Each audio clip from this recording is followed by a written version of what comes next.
You want all the extras too?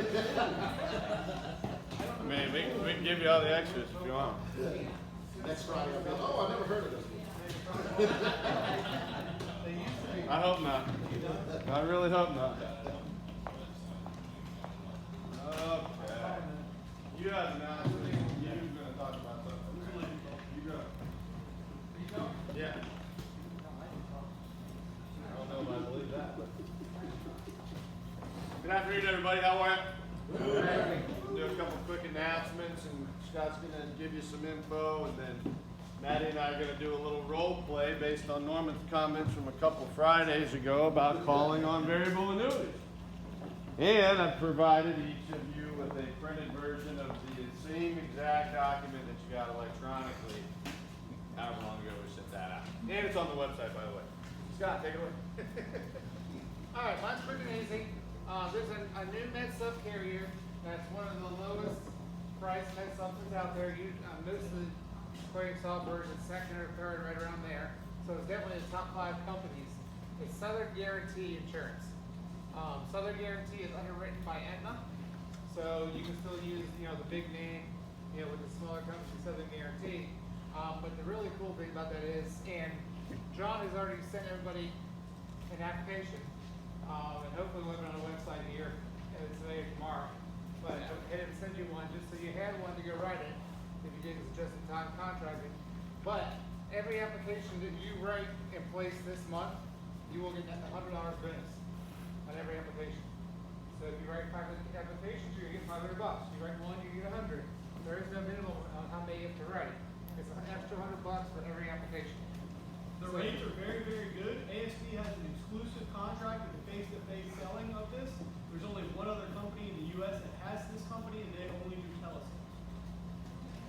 Yeah. I'm sorry? Yeah, and all that will be on CSG. They're on CSG already, so they're already out there. It looks like it's fairly lenient when it comes to heart attack, strokes, and doing like a year on some of that, which is pretty cool. The one place they're not as lenient is diabetes. So if you're an insulin diabetic, they're not a big fan of that. Or if you have complications or diabetes with a heart attack or stroke, they're not a big fan of that. If you're just regular diabetes like the pill, or non-diabetic, it's a pretty good company, it seems like. An extra $100, or wheelchairs. They don't like people in wheelchairs either. AFibs are 36 months. 3 years on that. But I did see heart attack and stroke is 12 months, which I thought was pretty cool. Most of them are 2 years, so definitely an option of looking at it. And extra $100 is always good. I mean, you don't have to write a whole bunch of this. That's what I have, and then hopefully, The one caveat with that extra $100 is since they are administered by Aetna, you cannot replace an Aetna with them and get the $100 bonus. Is that clear? Want to make sure to make that It clear. has to be placed by October It 1st. has to be effective by October 2nd. so anything Rates effective next issued month. effective. Any questions?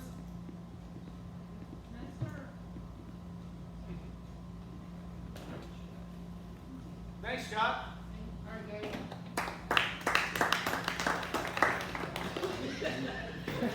Great training, Scott. Scott. Do you have anything you want to go over? That was it? Really, no other announcements from you? No, sir.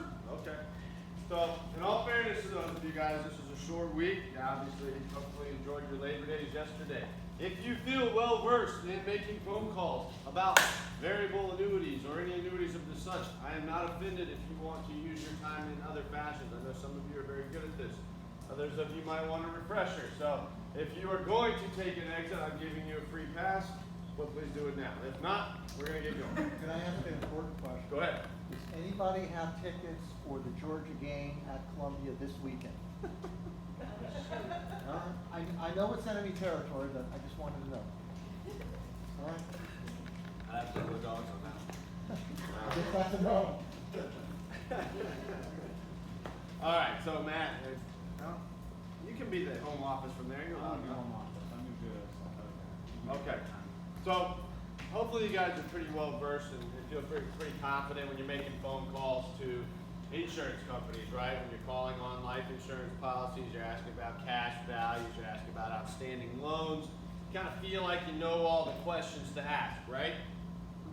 Probably because you're licensed to sell those products, and so I sure hope you know the right questions to ask. At least they start popping out at you. But variable annuities are something that there's not anybody in this room who's licensed to sell. And so you do kind of need to understand the finer points and the ins and outs of how variable annuities work so that you can understand the appropriate questions to ask.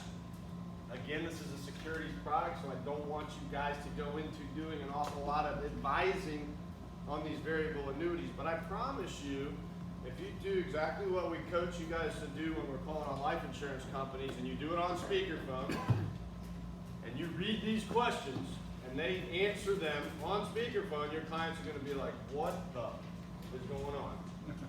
Okay? And I put them all there for you. In fact, there's one more that I'll ask you guys to write in, but we can get there in a minute. So, Norman had brought it up last week or 2 weeks ago, or whenever it was. He's like, you know, you maybe put together a list, maybe do a little training on how to call on a variable annuity. So, calling a variable annuity just like you do any other annuity. It is really that simple. And kind of the lead in, you guys have seen it all already. Matt's tic-tac-toe, I think, is a fantastic one. So we're talking about generic product concept, right? We like the ability to go up with the market without the ability to lose. If you're a chart presenter and you want to show them the chart, that's fine.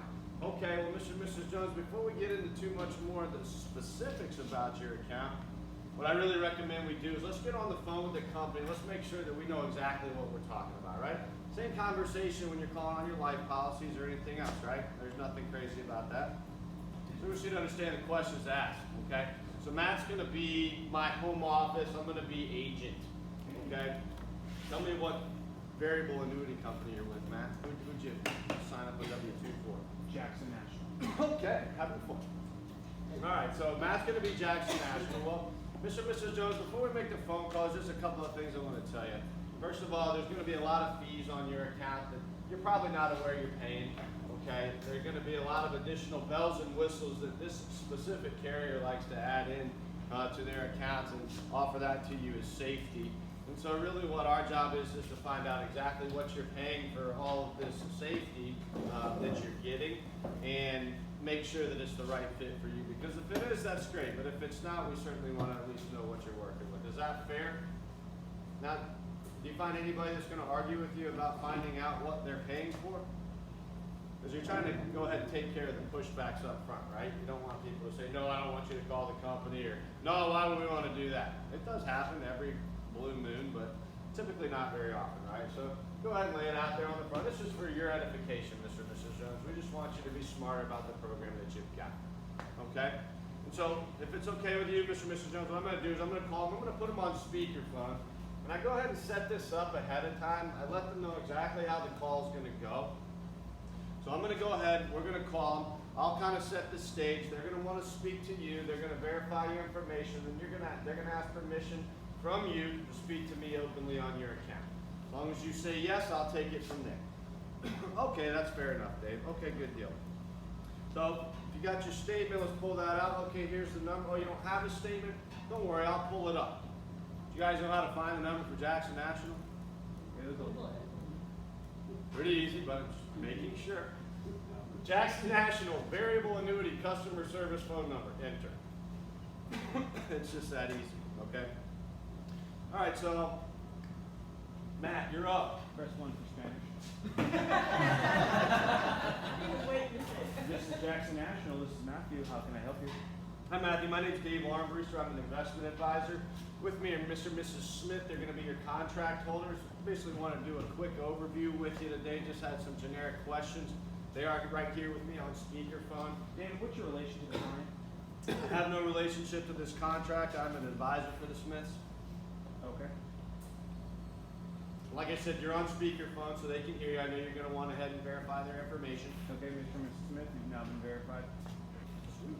I was going to make somebody be Mr. Smith. Okay. Or Mrs. Smith. That's fine. We can get through verification. Usually pretty detailed. Yeah, no problem. So, if it's okay, Matt, just had a, like I said, generic once over. let's start with issue date. When was this account set up? 9/11/2011. 9/11/2011. Guess we're gonna make that. Now guys, the one thing I didn't write on here, I didn't ask about original premium. It's a good one to know. Okay, so go ahead and jot that one in there for yourself. Matt, can I ask you what the original, oh, was it at the top? Okay, sorry. I was only looking at the variable part. Circle it at the top and make sure you ask it on all of them. So, I know that I'm looking at a statement, Matt, so I know this is a variable annuity. Can you go ahead and tell me what the original premium on the contract was, please? It's 100,000. 100,000. And just to verify, and again, up at the top, can we verify the type of money? Is this an IRA or is this non-qualified funds, Matt? It's non-qualified. Okay. Matt, can I go ahead and get the current values of the close of business yesterday? And just so you guys know, anytime you're talking about a variable contract, it's always going to be the close of business the day before. Even if the market's open at that particular time, they're not going to give you a real-time value. It's going to be close of business the day before. So if you want to sound smart, ask about the value as the close of business the day before. Matt, can I get the value of the close of What we business need to say, yesterday? because you'll sound not smart if you say what's the close of business as of right now or whatever else. You don't know what you're talking about. Close of business the day before. Current value right now is 148,000 even. That's pretty amazing. Counting very well. Matt, can you go ahead and verify the length of surrender schedule on this contract, please? 7 years. 7 years. So right now, we're not quite out of surrender just yet. We've got about a week left, so can you go ahead and give me the current surrender value? 146,850 bucks.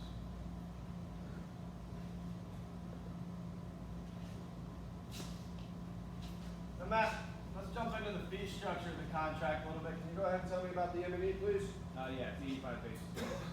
Is there any additional administrative charge? Yeah, that's 0.15.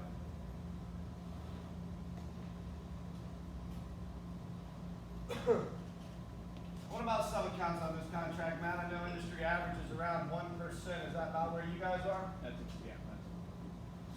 I want you guys to clue in on that as well when you're calling on this. You're going to jot yourself a little note. Sub-accounts industry-wide are almost always in or around about the 1% range. Again, so I'm just trying to give you guys kind of context questions to be able to ask, make you sound smart. So if you ask the question that way, as opposed to what are your sub-account fees, go ahead. One important thing is ask how many sub-accounts are in, because we average one, but a lot of times they'll say, well, your accounts are between half and 1.5. So even though the average is one, you already send in their mind that it goes up. Yep. Here's my deal though, because every time you make a call on a variable annuity contract, they'll ask you if you want to break it down on a per sub-account fee. That's a good way to spend an extra 25 minutes on the phone. I have no use for that information.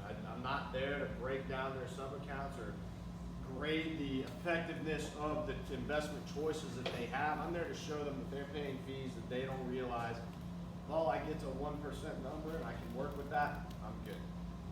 So I'll warn you about that. I wouldn't go too far down the pipe. They will give you a range as well. You're right. You're right, yes, They will give you a range. But typically, I say industry standards, typically about 1% is at around where you guys average. Yes, sir, that's right about where we are. Okay, good. Now, Matt, were there any upfront fees on this particular program? I know some variable annuities have that. No upfront fees? Okay, good deal.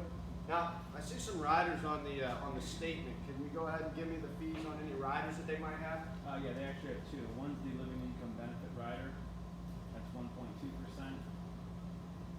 And the other's a death benefit rider at 55 basis points. Again, that's something that Matt brought up that's not on this sheet. You guys all familiar with what a basis point is? Okay. So imagine that 1%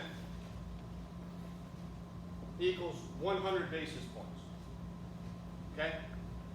Everybody with me? 1% equals 100 basis points. So you just move your decimal place over twice, and that's what your basis points is compared to your percentage. So when Matt quotes 55 basis points, that's 0.55%. Okay? Just wanna make sure if you guys are gathering the information that you can interpret the information, okay? 55% for a life. 55%, man, that's stout. That's what I need to know about. Everybody got that? Yeah? If not, I can repeat it or come up with a different way to explain it. No? Okay. Okay, so we said there's two different riders on this account, Matt. Tell me about how this rider works. The income rider's at 3% roll up, regardless of what's going on with the market. And how long do they have to wait to start that income, Matt? 10 years.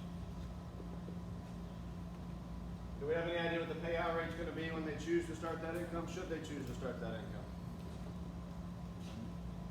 If they choose it right now, it would be 5%. Is this an annuitization or is this a lifetime guarantee payment? Yes, must be a new tax. Must be annuitized. Is that a big deal? Yeah. Okay, very good, thank you. And death benefit rider, can we explain a little bit how that works, please? It's basically not, no matter what happens with the market, the original premium they put into it is preserved for the entire duration. So the original principal is protected. So original premium or market value, Matt, whichever's higher? Okay. But there is no guaranteed roll-up on that, is that right, Matt? Right. Okay. I'm done, guys. I don't need to ask any more questions. I can explain to you what all this stuff is, but did I ask any additional information on this particular account than what's on that form? That's a lot of information though, isn't it? Right? Let's walk through what it all is. Obviously you guys understand issue date, the account's open, original premium, that's the amount of money they put in, whether it be from a surrender or a 1035 exchange, or if they just cut a check or whatever. Found out that the money's non-qualified, so we know there's no RMDs that are gonna be forced on that. We know that there's not gonna be any kind of forced withdrawals, period. They can do whatever they want with that money, okay? Current accumulated value, 148,000, so it's made roughly $48,000 over the last 7 years. Surrender schedule is 7 years. Well, we're on the 4th of September 2018, so we have 1 week until this is completely free and clear. That should be a big alarm bell going off in your mind. Hey, I can move this thing, I can move it soon. And now the difference between this number and this number goes away, and they'll be able to take all of that, okay? Really pay attention to that issue date, because even if it's like October or so, you could really do some awesome stuff.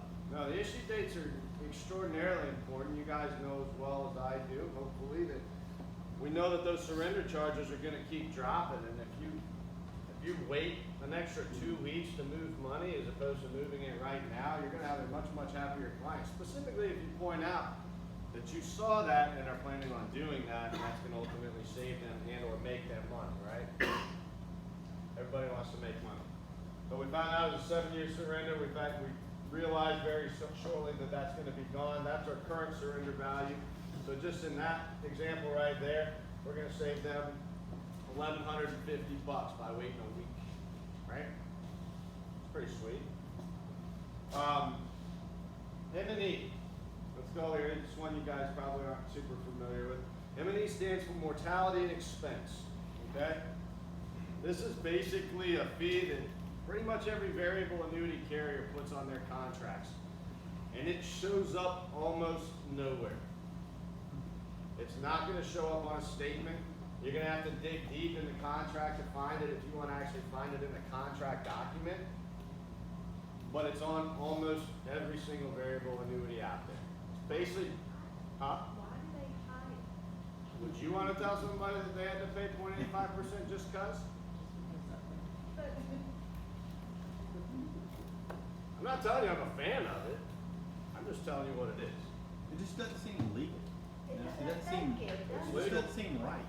You know, how do you hide all this stuff? It's not a They statement. signed a contract that had everything on it, whether they read it or not, Kathy informed, right? But they did sign a contract, and our job is to show them what kind of contract they actually signed. Okay? Specifically, if I can get them out of that contract in a week. But mortality and expense, that's basically putting a price tag on their ultimate mortality, okay? The company knows they're gonna have to pay out sooner or later. They're likening some sort of fee structure to that. Sub-accounts. Any questions here first? Sorry, guys. How does that affect the payout line? How's it- Something what you happen to them before you have a chance to get back in there and rewrite it, what does that do to their value? Oh, if they die, it's gonna kick out 148 grand. Okay. Yeah. No, that's being charged the whole time, every single Okay, so year, they're regardless. collecting Yeah. it on what number, the original premium or what it's valued at? Okay. They're always gonna go on the high. So you got a mortality expense charge of 0.85%, 85 basis points.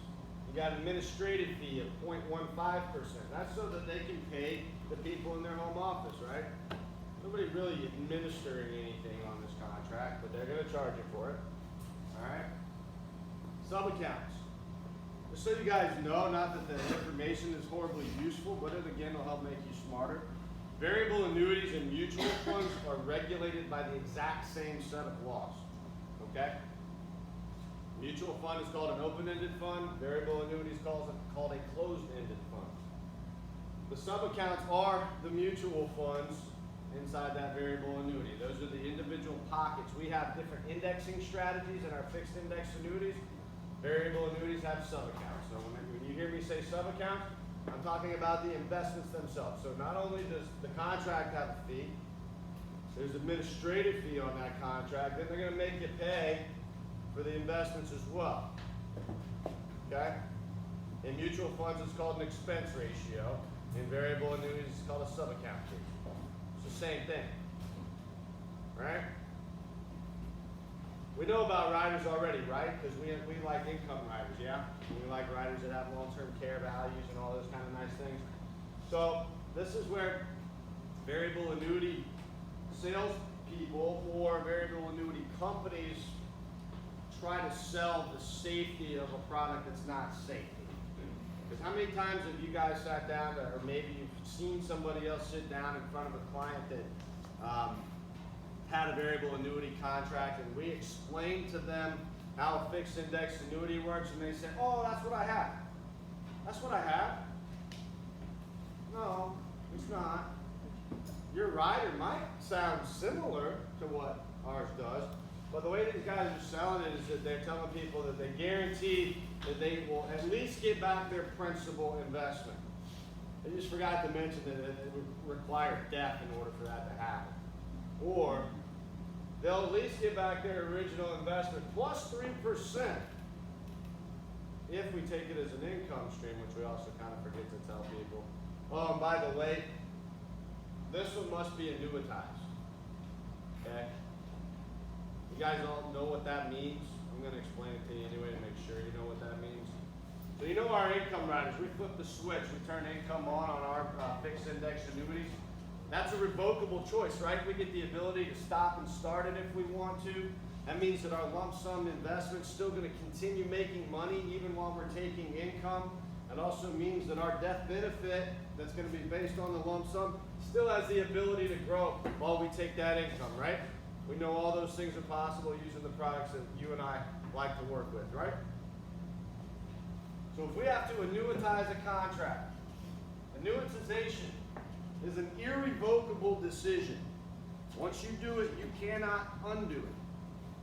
And if you have to annuitize a contract in order to take advantage of this rider, that means that I would be giving away complete control and access to my $148,000 to receive a 5% payout on whatever my rider value is for the rest of my life, and I can never do another thing about it. And it doesn't matter.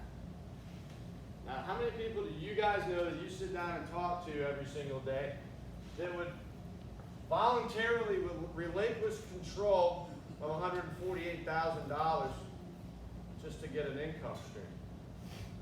But wouldn't that be important to know and ask if you're on the phone, specifically on speakerphone, talking to their company with the product that they own on a contract that they signed that you're trying to replace? Wouldn't it be important to know that?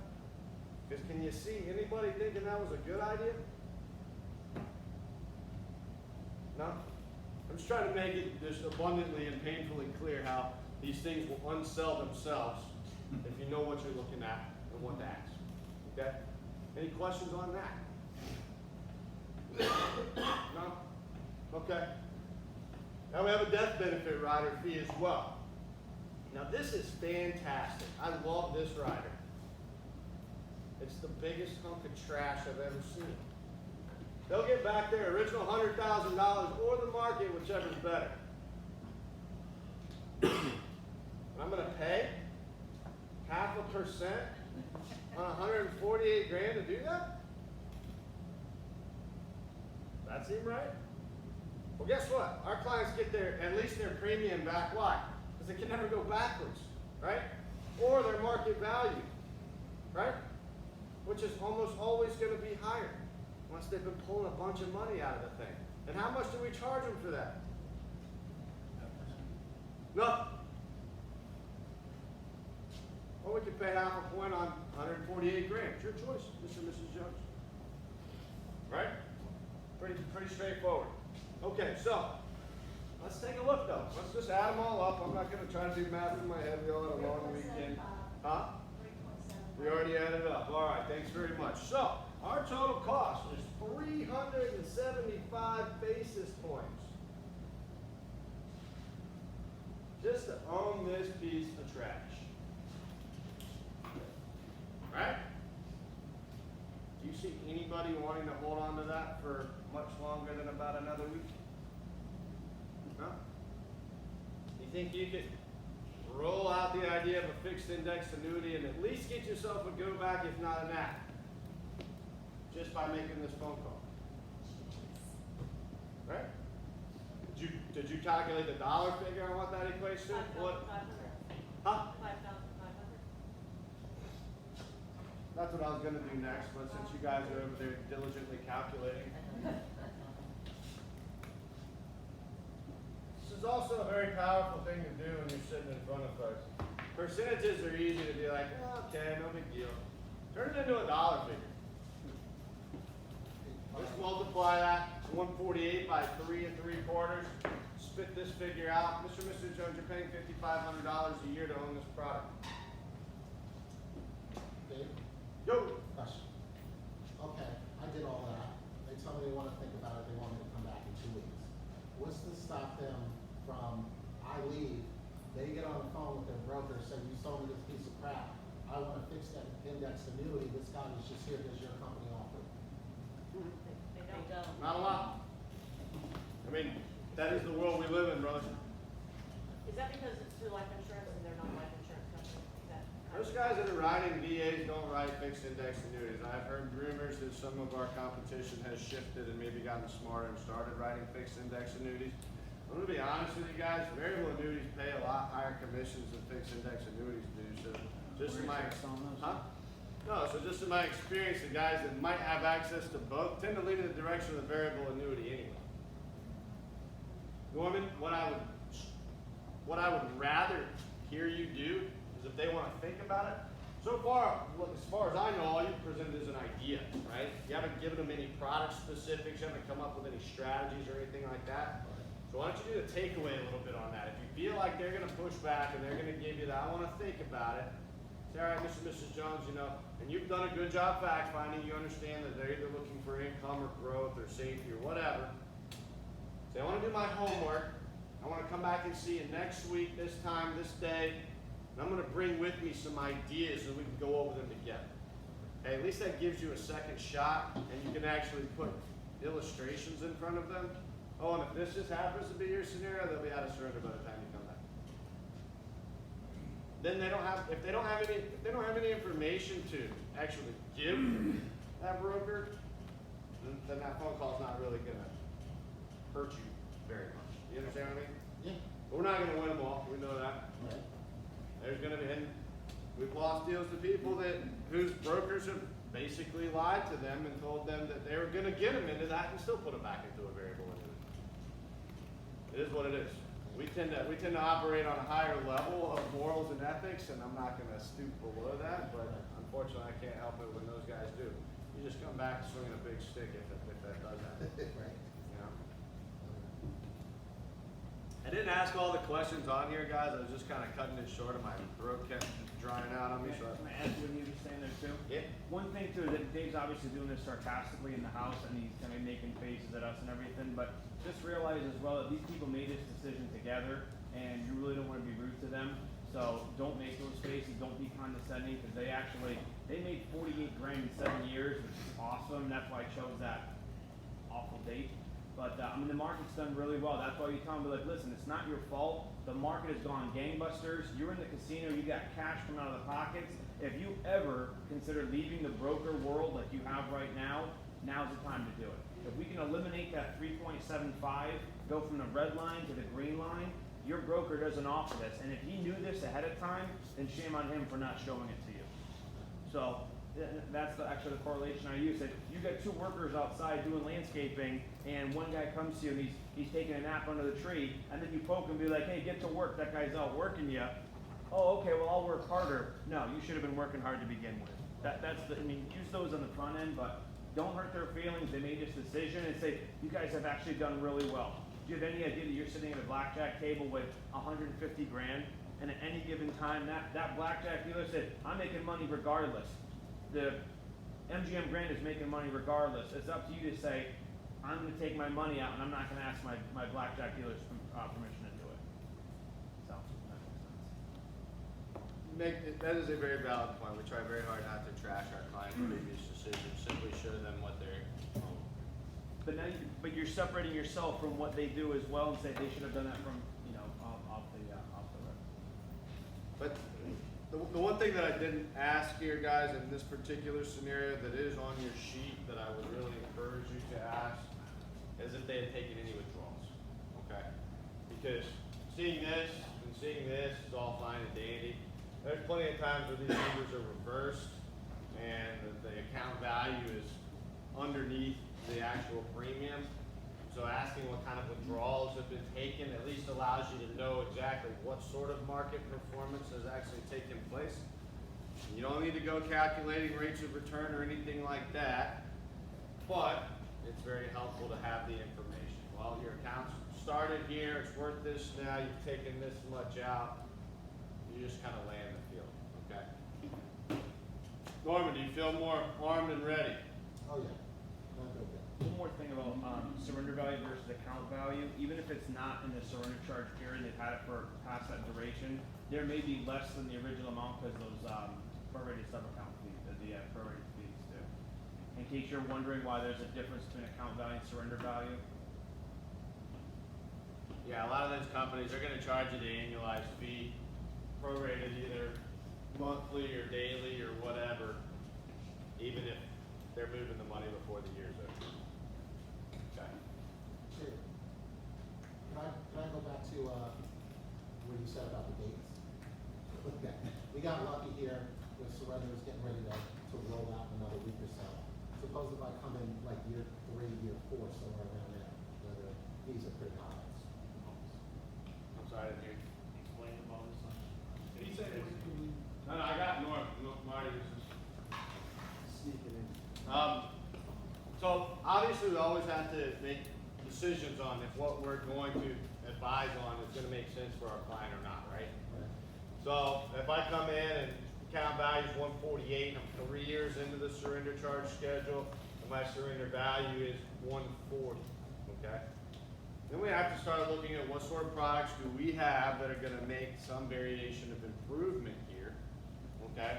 Hopefully you're aware that there's a fair number of the annuity contracts that we offer that come with upfront premium bonuses. Right. And one of my favorite lines to say is, Mr. and Mrs. Jones, the simplest rule of financial advising is if it don't make dollars, it don't make sense.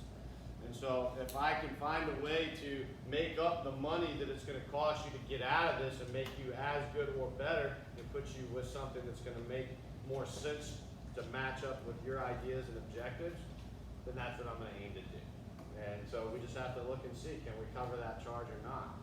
If we can't, it may not be the right thing. If we can, or if we cannot, then it becomes a decision for your client is if they're willing to do that in order to make a move.